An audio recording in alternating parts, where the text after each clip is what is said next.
नमस्कार साथियों, आज के अंक में आपका स्वागत है। मैं दिलबाग सिंह धनखड़। इस बार आप जो ये लोकसभा का चुनाव अपने देश में देख रहे हैं, इसमें शायद आपने एक शब्द बहुत ज़्यादा सुना होगा, गारंटी। पहले जो घोषणा पत्र होता था उसका धीरे धीरे नाम बदलकर अब मोदी जी ने पहली बार जो है 24 गारंटी के नाम से अपना एक संकल्प पत्र जारी किया। बीजेपी पार्टी ने 24 गारंटी के नाम से एक अपना संकल्प पत्र जारी किया। ठीक है, अब उसी की नकल में जो केजरीवाल जी 50 दिन की जेल यात्रा से बाहर आए, उनके जो अंदर एक मीडिया के अंदर एक आने का हमेशा एक बुखार रहता है, जो प्रेस कॉन्फ्रेंस या पब्लिक मीटिंग्स को हमेशा बहुत ज़्यादा एक उतावलेपन में वो दिखाई रहते हैं। इसी में उन्होंने आकर के एक जो भी मीटिंग जो परसों की थी उन्होंने उसमें बोला है कि वो 10 गारंटी देंगे। उनकी जो 10 गारंटी हैं वो भी उनको 10 गारंटी ऐसे देंगे जो कि देश के लिए, भविष्य के लिए वो बहुत बड़ी एक उपलब्धि होगी। मोदी यानी कि जो मोदी जी की तरह ही केजरीवाल जी ने भी 10 गारंटी समाज को, देश को देने की एक बात कही है। लेकिन इसमें थोड़ा सा आपको एक एनालाइज तो करना पड़ेगा, सोचना तो पड़ेगा कि जिस पार्टी का एक भी सांसद ना हो, लोकसभा में जिस पार्टी का एक भी सांसद अभी नहीं है, और वह इतने बड़े देश में 543 सीटों में से केवल 21 सीटों पर चुनाव लड़ रही है। जो ये पार्टी आम आदमी पार्टी है, केवल 21 सीटों पर चुनाव लड़ रही है। इसका एक भी लोकसभा सांसद पूरे देश में नहीं है, फिर भी यह इतनी बड़ी गारंटी की बात कर रहे हैं।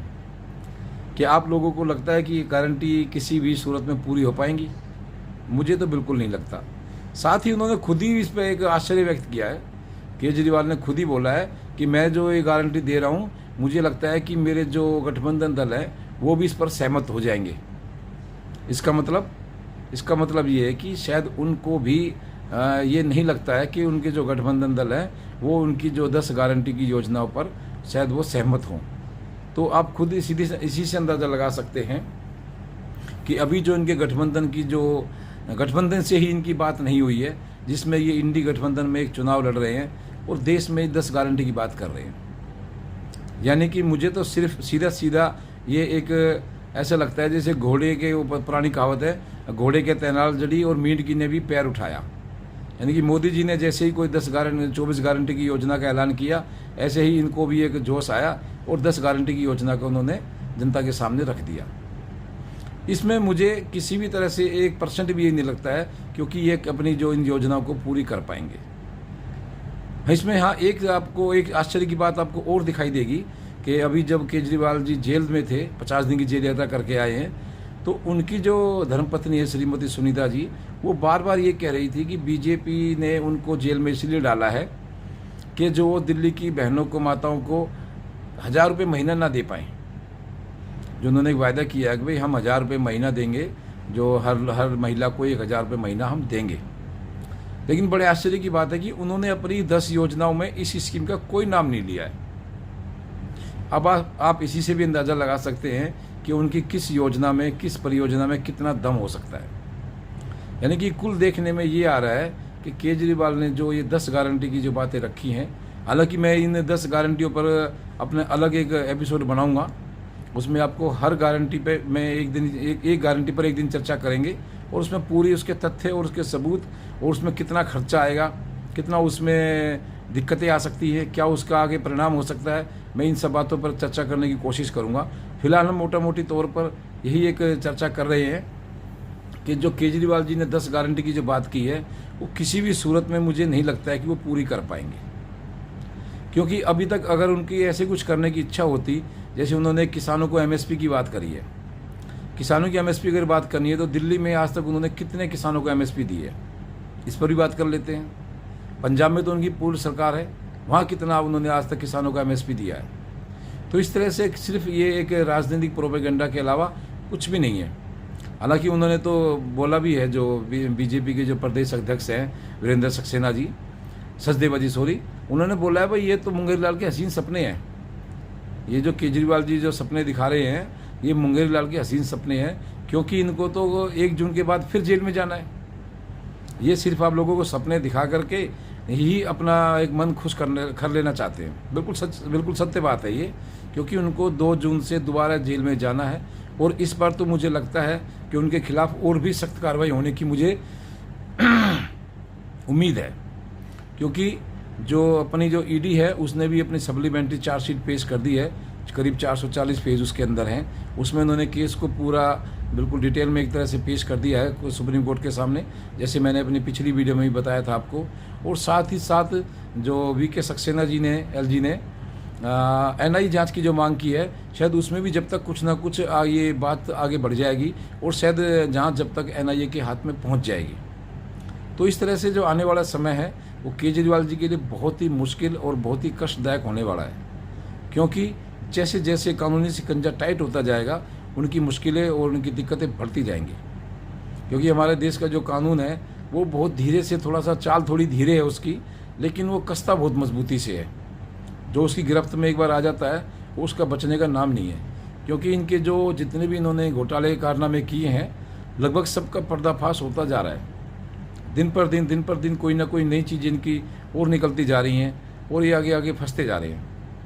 तो इस तरह से देखने में ये आ रहा है कि केजरीवाल जी ने जो भी अब तक जो इस तरह के जो गड़बड़ या घोटाले या करप्शन किए हैं, इनमें इनका बचना बहुत मुश्किल है। और इसीलिए मुझे लगता है कि जनता के बीच में थोड़ी सी सांत्वना या वो जनता की वो हमदर्दी लेने के लिए वो इस तरह की 10-10 गारंटी योजना को जनता के सामने पेश कर रहे हैं। लेकिन मुझे लगता है कि जनता शायद उनके जो झूठे वादे जो उन्होंने किए थे, कस्में खाई थी, भाई मैं बड़ी गाड़ी नहीं लूँगा, बड़ा बंगला नहीं लूँगा, कांग्रेस से समर्थन नहीं करूँगा, और भी 10 उन्होंने 50 तरह के जो वादे किए थे उन्होंने सारे तोड़ दिए। तो मुझे लगता है कि जनता अभी शायद इन झूठे वादों में नहीं आएगी और वो समझेगी, सोच विचार करके ही अपना वोट डालेगी। क्योंकि अब आप देखेंगे कि दिल्ली में जो हमारे जो आम आदमी पार्टी जो इलेक्शन लड़ रही है वो 4 सीटों पर लड़ रही है। अब आप फ़र्ज़ कीजिए कि अगर हम इनमें से कोई 1-2 सीट भी अगर आम आदमी पार्टी जीत जाती है तो भी वो क्या कर सकते हैं। भाई सेंटर में तो सरकार देखो 99% बीजेपी ही बननी है, मोदी साहब की ही आनी है। तो मुझे लगता है कि 1-2 सीटें अगर इस तरह से झूठे वादे करके ये निकाल भी लेंगे तो वो उस क्षेत्र के लिए एक बड़ा हानिकारक होगा। उस क्षेत्र के लिए जहाँ से भी कोई इस तरह के आम आदमी पार्टी का कोई एमपी चुनाव जीत के आता है तो वहाँ से मुझे लगता है उस क्षेत्र के लिए विकास के कार्य ठप हो जाएंगे। क्योंकि देखो राजनीति में हमेशा खींचतान चलती रहती है। कोई भी पार्टी नहीं चाहती है कि दूसरी पार्टी का कोई कार्य कोई भी दूसरी पार्टी का कोई भी सदस्य बड़ा कार्य करे और उसकी पार्टी उसको सहयोग करे। तो मुझे लगता है कि हमारे क्षेत्र में पहले से ही हमारी जो क्षेत्र की जो विकास की दशा बहुत बुरी है।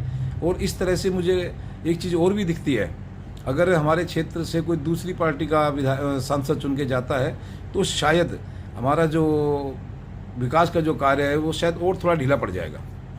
तो इस तरह से केजरीवाल जी ने जो 10 गारंटी का जो ये प्रोपेगेंडा दिया है, मुझे जनता से यही कहना है कि इसमें शायद कोई भी ना पड़े और अपने ठंडे दिमाग से सोच विचार करके वोट डालें कि कौन आदमी ऐसा सक्षम है, किस आदमी ने आज तक अपने जो कई वादे सब पूरे करे हैं, किसने अपने वादे पूरे नहीं किए हैं। तो इन सब बातों पर चर्चा पर ध्यान देते हुए ही हमारे जो खासकर मैं युवा वोटर से कहूँगा कि वो बिल्कुल भी अपने ठंडे दिमाग से सोच विचार कर ही वोट डालें। क्योंकि ये जो वोट होता है ये हमारे देश की सुरक्षा के लिए, हमारे देश के विकास के लिए, हमारे देश के बच्चों के भविष्य के लिए होता है।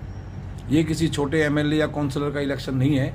इसमें बड़े ही हमारे देश की एक रूपरेखा तैयार होती है। हमारा देश किस दिशा में जाएगा, हमारे देश की राजनीति कैसी होगी, हमारे देश की विचारधारा कैसी होगी, हमारे देश का प्रतिनिधित्व कौन लोग करेंगे। तो इन सब बातों पर ध्यान करते हुए ही मैं कहूँगा अपने भाइयों से कि आप अपने मत का अधिकार बड़े ही सुंदर और बड़े अच्छे ढंग से करें।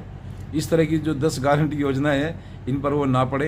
क्योंकि मैं आपको भविष्य में अभी कुछ दिन में ही 2-4 दिन में ही मैं इनको एक गारंटी पर आपको विस्तार से की वीडियो बना के आपको बताऊंगा कि कौन सी गारंटी में कितना दम है और कितना आगे वो चल सकती है। तो आज की वीडियो में इतना ही, और आप इस वीडियो को देखिए, लाइक कीजिए, सब्सक्राइब कीजिए। आपका बहुत बहुत धन्यवाद।